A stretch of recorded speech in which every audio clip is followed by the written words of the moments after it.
वक्त में मालिक खे जो बंदो रोई पुकारे थो, दर्द उन जा टारे थो।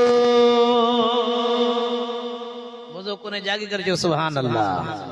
मुश्किल वक्त में मालिक खे जो बंदो रोई पुकारे थो, दर्द उन जा टारे थो। रब जी आगुन माणो थी जो लुड़क अखिन मारे थो, दर्द उन जा टारे थो।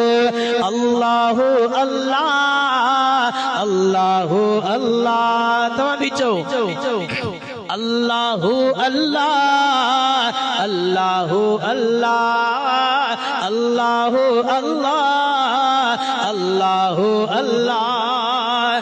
बानन जे दिलड़न जो उम्मीदों पाण तो साईं पुॼाए, लुड़कुन खे तो मुर्कुन में अल्लाह मिठो बदलाए, अल्लाह मिठो बदलाए।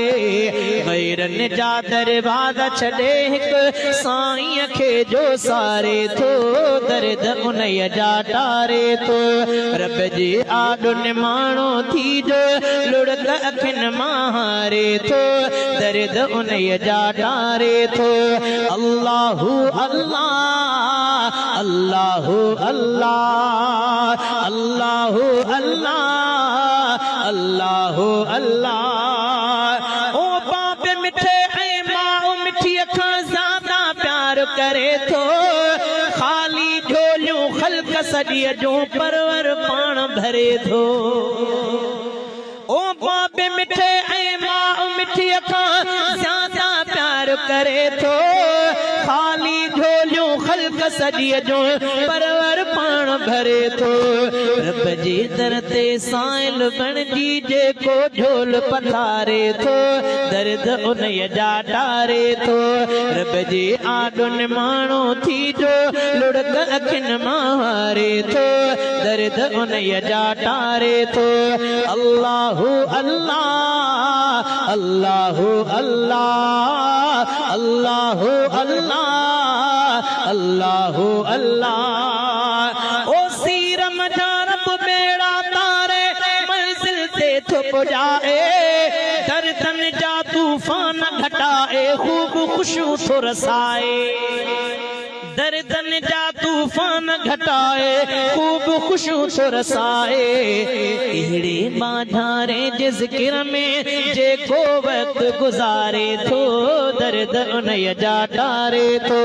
रब जी आॾुन माण्हू थी जो लुड़क अखिन मारे थो, दर्द उन जा टारे थो। अल्लाहु अल्लाह अल्लाहु अल्लाह अल्लाहु अल्लाह अल्लाहु अल्लाह। ओ शिरक खां जेको पासे आहे हू जंहिंजी लोली, मालिक खे वणंदी आ बेशक बाने जी बोली।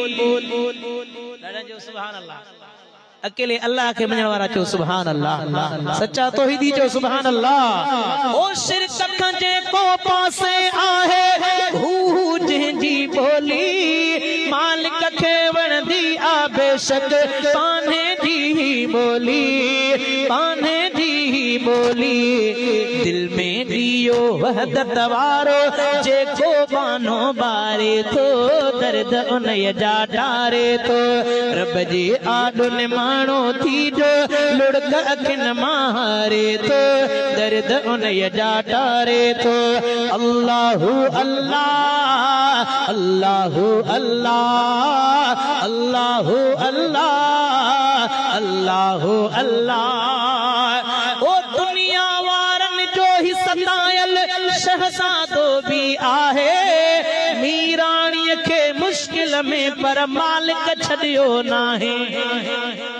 ओ दुनिया वारन जो ही सतायल शहज़ादो भी आहे, मीराणीअ खे मुश्किल में पर मालिक छॾियो नाहे कढंदो मुश्किल मां खुदा जो अहिड़ो अक़ीदो धारे थो दर्द उन्हीअ जा ठारे थो रब जे आॾो निमाणो थी जो लुड़क अखियुनि मां हारे थो दर्द उन्हीअ जा ठारे थो अल्लाहु अल्लाह अल्लाहु अल्लाह अल्लाहु अल्लाह अल्लाहु अल्लाह मुश्किल वक्त में मालिक खे जो बंदो रोई पुकारे थो दर्द उन्हीअ जा ठारे थो।